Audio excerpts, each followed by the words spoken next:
யாழிசையாழின் உறவுகளோடு இனிதே இணைவது நான் உங்கள் சிநேகிதி சசிகலா திருமால். இன்றைய பதிவில் நாம் 63 நாயன்மார்களில் ஒருவரான சிறுதொண்ட நாயனார் பற்றித்தான் காணவிருக்கின்றோம்.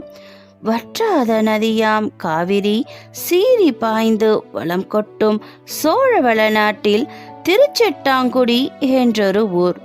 அப்பர் பாடிய அத்திருத்தலத்தில் மாமாத்தியர் என்ற குலத்தில் தை மாதம் அஸ்வினி நன்னாளில் அவதரித்தவர் சிறுதொண்ட நாயனார்.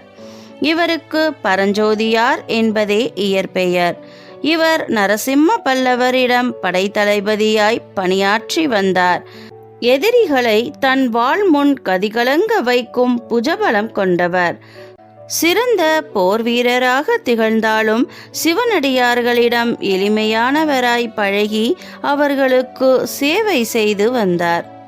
வடநாட்டு மன்னன் சாளுக்கியன் நீண்ட நாட்களாகவே நரசிம்ம பல்லவனை சீண்டிக் கொண்டிருந்தான்.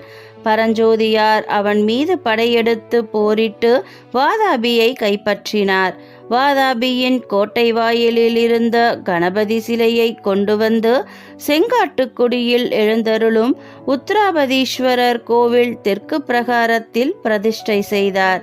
பலகாலம் திருமணம் செய்யாமல் சிவதொண்டு புரிந்து வந்த அவருக்கு வெண்காட்டு நங்கை என்பவரை திருமணம் செய்து வைத்தனர் பெரியோர்.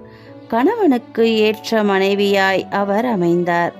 சிவபெருமானின் அருளால் அவர்களுக்கு அழகான ஆண் குழந்தை பிறந்தது. இக்குழந்தைக்கு சீராளன் என பெயரிட்டு வளர்த்தனர். பரஞ்சோதியார் என்ற சிறுதொண்ட நாயனார் இல்லத்தில் இருக்கும் காலத்தில் சிவனடியார்களுக்கு உணவிட்டுவிட்டுத்தான் தான் உண்பார். அடியார்கள் எவரும் வரவில்லை எனில் ஒருவேளை மட்டுமே உண்டுவிட்டு தூங்கிவிடுவார். சிறுதொண்ட நாயனாரின் உண்மையான பக்தியை உலகிற்கு அறியச் செய்ய முடிவுக்கு வந்த சிவபெருமான் வைரவர் வேடம் பூண்டு பூமிக்கு வந்தார். அன்று சிவனடியார் ஒருவரும் உணவுக்கு வராததை அறிந்து வெளியே சென்று எவரையாவது அழைத்து வருகிறேன் என்று மனைவியிடம் சொல்லிவிட்டு வெளியே சென்றார் பரஞ்சோதியார்.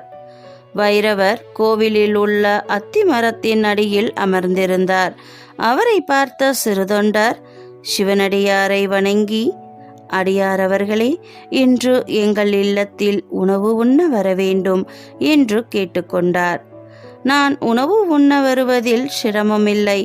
ஆனால் நான் விரும்புவதை செய்து வைத்தால்தான் உண்பேன், இல்லையெனில் உண்ணமாட்டேன் என்றார் வைரவர். என்ன உணவை உண்ணுவீர்கள் என்று கேட்டார் சிறுதொண்டர்.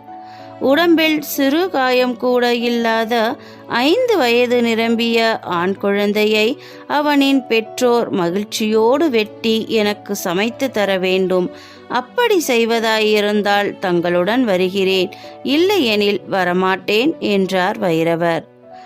சிறிது நேரம் யோசித்த சிறுதொண்டர், வாருங்கள் சிவனடியாரே என்று அவரை தன் இல்லத்திற்கு அழைத்துச் சென்றார். இது குறித்து மனைவியுடன் கூறினார். அவள் எந்தவித மறுப்பும் கூறாமல் சீராளனை அழைத்து அவனை அறிந்து துண்டு துண்டாய் வெட்டி சமைத்து அடியாருக்கு வைத்தாள். இலை முன் அமர்ந்த சிவனடியாரோ சிறுதொண்டரை அழைத்தார். நீங்கள் சாப்பிடுங்கள் அடியார் அவர்களே என்று சிவமந்திரத்தை கூறியபடியே இருந்தார் சிறுதொண்டர். நீங்கள் என்னோடு அமர்ந்தால்தான் உண்பேன் என்று கூற சிறுதொண்டர் வைரவர் பக்கத்தில் அமர்ந்தார். சரி, உங்கள் பையனை கூப்பிடுங்கள் என்று கேட்டார் வைரவர். அவன் அவன் வெளியே விளையாடச் சென்றிருக்கின்றான் என்று பதற்றத்துடன் கூறினார் சிறுதொண்டர். சீராளா, வாப்பா என்று வைரவர் குரல் கொடுக்க பள்ளிக்கூடத்தில் இருந்து வீட்டிற்குள் வந்த பிள்ளையை போல் சிறுவன் ஓடிவர, வெட்டப்பட்ட பிள்ளை எப்படி முழுமையாய் வருவான்? ஆச்சரியத்தோடு எழுந்த சிறுதொண்டர் மகனை ஆனந்தத்தோடு வாரிக்கொண்டு திரும்பி பார்க்க இலையும் இல்லை, சிவனடியாரும் இல்லை. அப்போது வந்தது யார்? சிறுதொண்டரே என்று குரல் வந்த திசையை பார்க்க சிவபெருமான் தன் பத்தினி உமாதேவி மகன் முருகனோடு காட்சி தர, ஐயனே, இந்த எளிய தொண்டனுக்கா பேரருள் புரிகின்றீர் என்று மனைவி மகனுடன் தரையில் விழுந்து வணங்கினார்.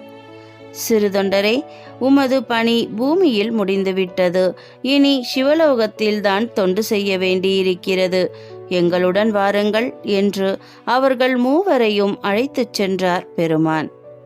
செங்காட்டுக்குடியில் உள்ள சிவதலத்தில் சிறு தொண்டருக்கு என தனி கோயில் உள்ளது என்பதை அவரின் சிவபக்தியே கூறும். சித்திரை மாதம் பரணி நாளில் அமுது படையல் திருவிழாவானது பல்லாண்டுகளாக நடந்து வருகின்றது. வாளால் மகவறிந்து ஊட்ட வல்லோன் அல்லன் என்று சிறு தொண்டரின் பக்தியை மெச்சி பாடுகின்றார் பட்டினத்தடிகள். திருச்சிற்றம்பலம். சரி நண்பர்களே, இந்த வீடியோ உங்களுக்கு பிடிச்சிருந்தா லைக் பண்ணுங்க, கமெண்ட் பண்ணுங்க, ஷேர் பண்ணுங்க, மறக்காம சப்ஸ்கிரைப் பண்ணுங்க ஃப்ரெண்ட்ஸ். நன்றி, வணக்கம்.